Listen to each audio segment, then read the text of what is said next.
So here's the part you're going to need. And of course, you want close-ups, so here you go. But just for you, I'm going to put a whole list of these items in the video description. Don't forget 2 hose clamps and some Teflon tape just to keep things safe. Arrange your parts like this. Put them together like this. These are the 2 hoses we're talking about right here.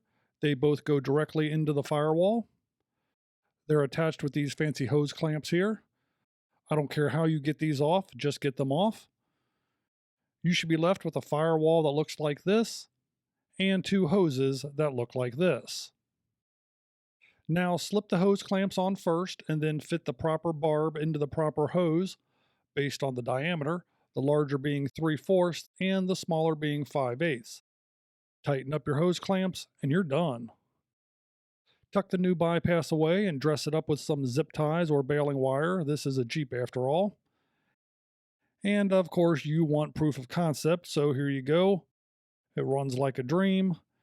Now keep in mind you're not going to have any heat until you replace the heater core, but if that doesn't bother you, then you can drive like this indefinitely.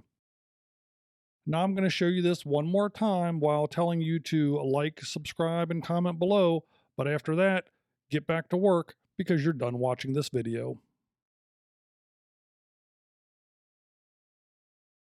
If you enjoy videos about the randomness of our amazing world, consider clicking on the globe to subscribe, or maybe checking out one of the other videos right here.